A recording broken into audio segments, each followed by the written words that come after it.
That's one creed that, we rarely jointly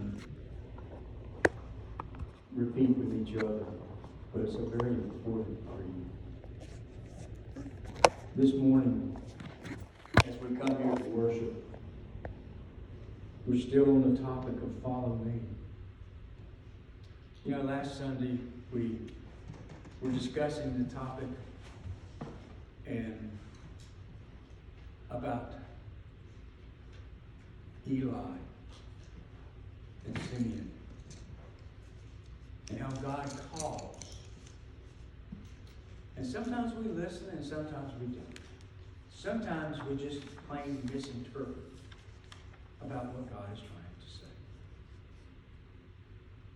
This morning, I would like to start off in the book of Jonah. Jonah chapter 3, verses 1 through 5 and verse 10. You see, Jonah also was a prophet. Now, how many of us today, and even in the past, when we have to undergo a project, and it seems so daggone big that we're afraid. We're afraid to take on that responsibility. Imagine Jonah being called by God to go do something, and he's thinking, oh my hands, this is way past my pay scale. You see, if we look over here at Jonah,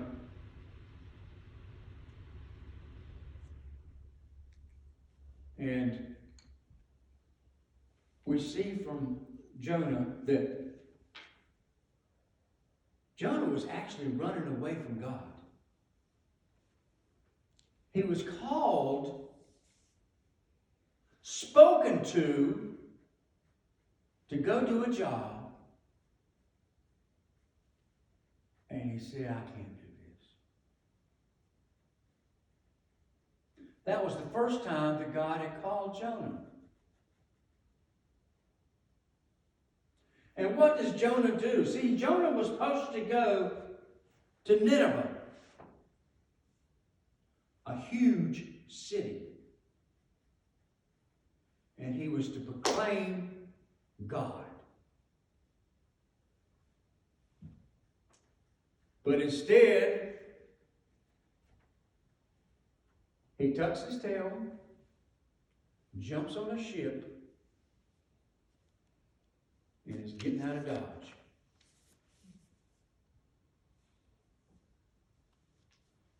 But what happens? As Jonah was on that ship, the seas were very rough. You see, the people of Nineveh were not the nicest people in word or character. Jonah was afraid. But you see, on that ship, as the seas got worse, Jonah went to the bottom of the boat and was fast asleep. Now, I don't know how he could do that. I mean, my grandparents had a big boat, and if I went downstairs, and all that tossing and turning, something was going to happen. I was going to get sick. But Jonah was down there. And the people came down there. The master of the ship. And he asked the question, how in the world can you sleep with all this turmoil? And Jonah speaks up. He says, it's all my fault. God has spoke to me, and I turned my back. The best thing you can do is throw me overboard. Can you imagine that? The best thing you can do is put me over the side. God had a plan. Just like for us, when we get afraid, God's got a plan. You see, God had this plan of a big old fish that was going to swallow Jonah up. And for 3 days and 3 nights, would live in the belly of that fish. Until Jonah came to his senses and was talking with God. And that fish regurgitated him up onto the land.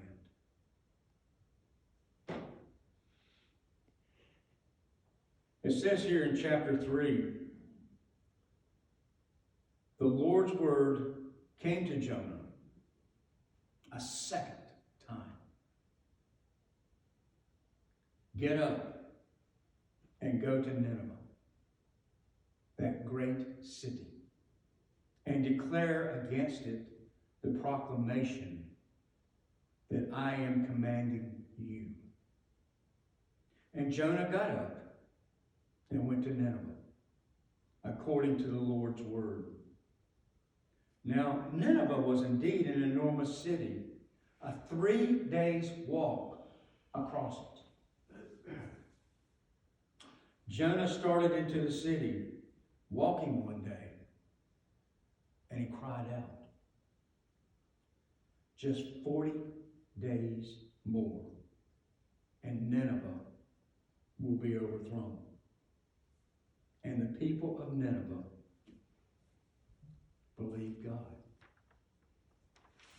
They proclaimed a fast and put on mourning clothes, from the greatest of them to the least significant. Isn't that strange? From a man that was so afraid to walk the streets of that city. And now, as God has proclaimed him, what? The second time? To do my will. And he walks those streets. And what does he find? He finds the people listening. Listening not to Jonah, but to God. You see, we are all vessels in God's world.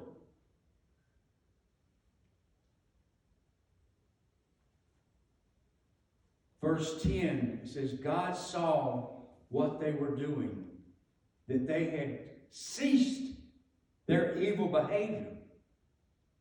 So God stopped planning to destroy them. And he didn't do it. He did not destroy them. You see, there's times when we come about problems or situations that we feel like can't do it. Just cannot do it. Can't move one foot in front of the other. But yet God says, let me do it. Let me guide you. Let me take you. There's where our problems a lot of times start. Is we forget who is really in control. You see, Jonah had to be told twice what to do. And on that second time, as he walked through these streets, he was amazed. He was amazed at the people, how they had turned. But Jonah, can you believe this? Jonah turned around and became just. Yeah. became jealous because he thought that the people of Nineveh now had become on his level, and God was giving more favor to them than to Jonah.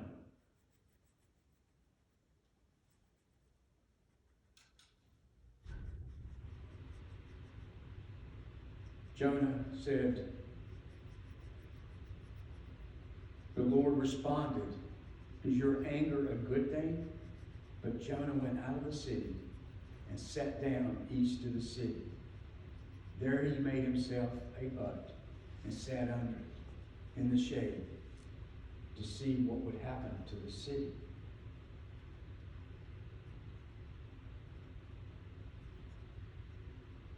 He was so jealous. At one point, he dropped everything to run away from God. And then when he did exactly what God wanted him to do, he turned around and became jealous. Outright envious of what these people were doing. They had turned around, and because the words through God came out of Jonah's mouth, changed. Do we wonder at times whether the words we say can really make a hill of beans to somebody?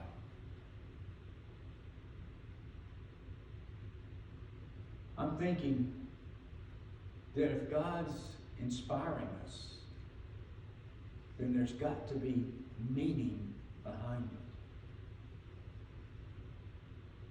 There's got to be that love and trust behind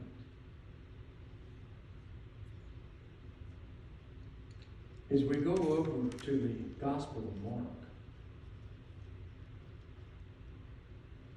chapter 1, starting with verse 14. It goes like this. After John was arrested, Jesus came into Galilee announcing God's good news, saying, Now is the time. Here comes God's kingdom. Change your hearts and lives and trust this good news.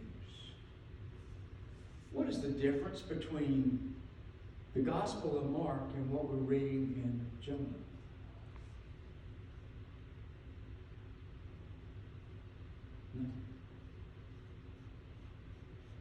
God is saying, trust me. Trust the news that I bring before you, and your lives will change.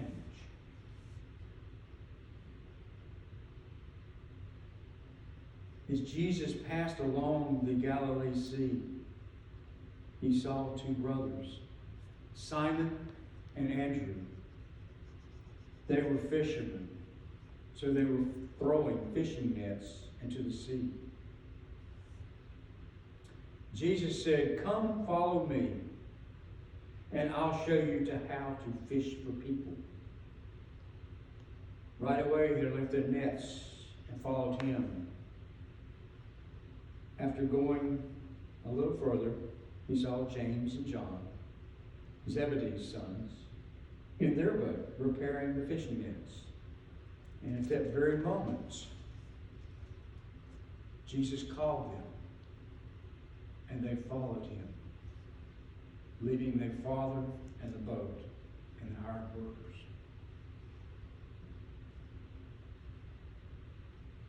It's amazing to me as we look at these verses.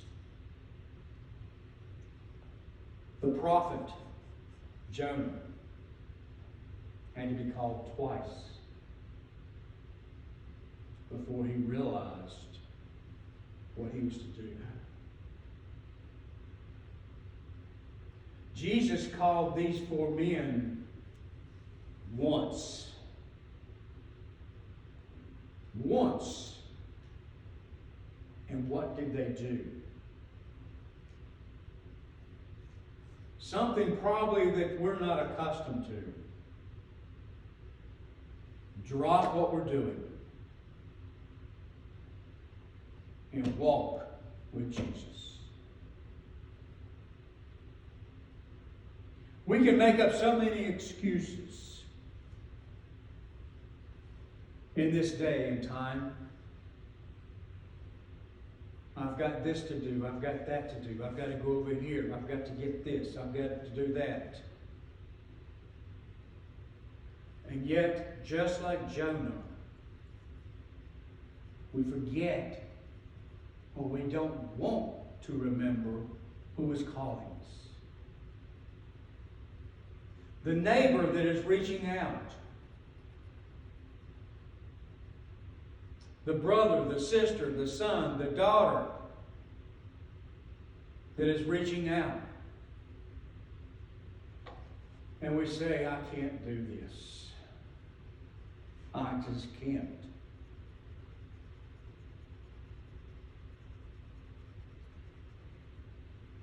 And then we turn around and find, instead of walking 3 days through that city, that one day, one single second, through prayer and intercession with Jesus, all things are possible. To me, the book of Jonah was a childhood favorite. Why? The fascination of living in the belly of a whale.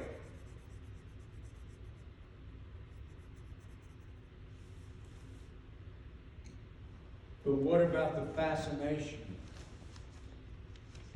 of God's creature given a second chance? Throwing him up so that he can do God's job. Isn't that possible? We look at it.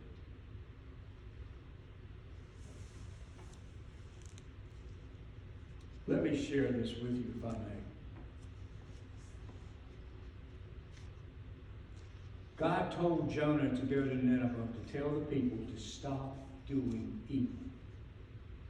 But Jonah did not want to do it. He went the opposite direction and then got on a boat to try to get further away.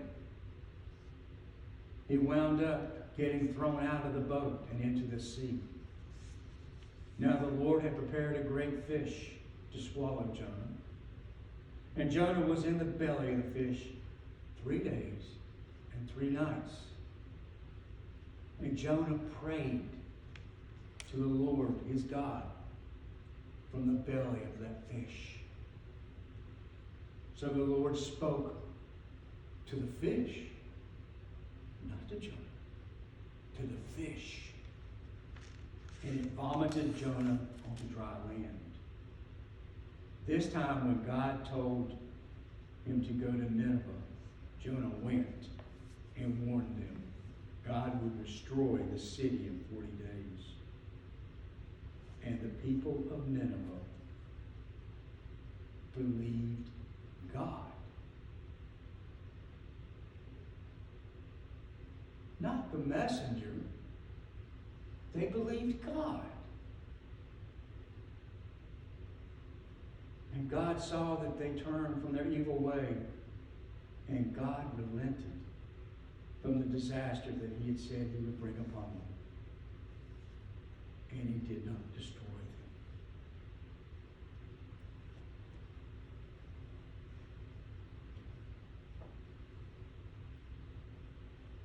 You know, we can do so many things in this world today.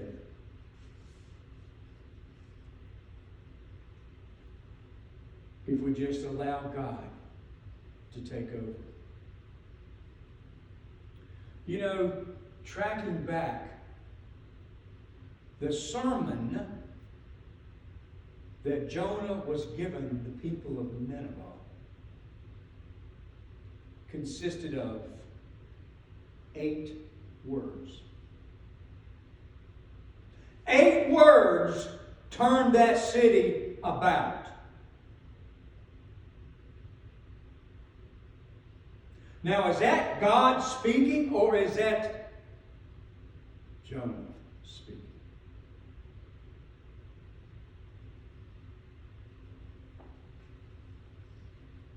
The whole city put themselves in sackcloth and poured ashes on their head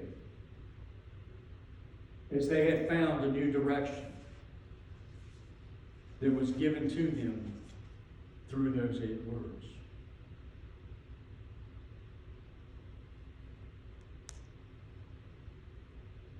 Those 8 words came out to 2 simple words of God. Follow me. You see, when we turn our back on God, He never turns His back on us. I don't care how bad of things that we may do or think, but God never turns His back. He reaches down and picks us up and says, "You are mine. Wherever you go, I go also.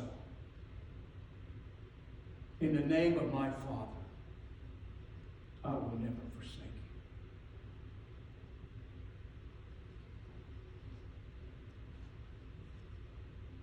Sometimes it takes a second time for us to listen. I can't say that's wrong, but I'm as hard-headed as anybody.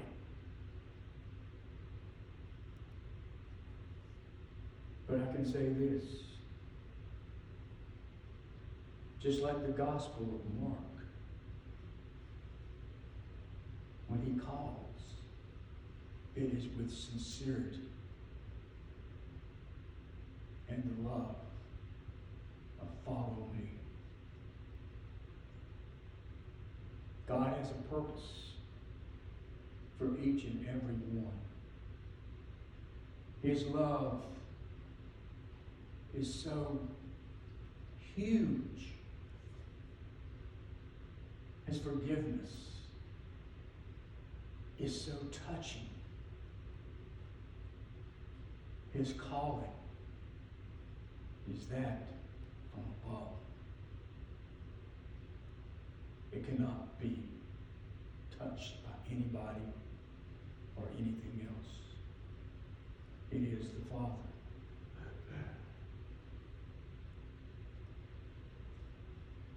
Jonah's problem was he had to wait for that second time.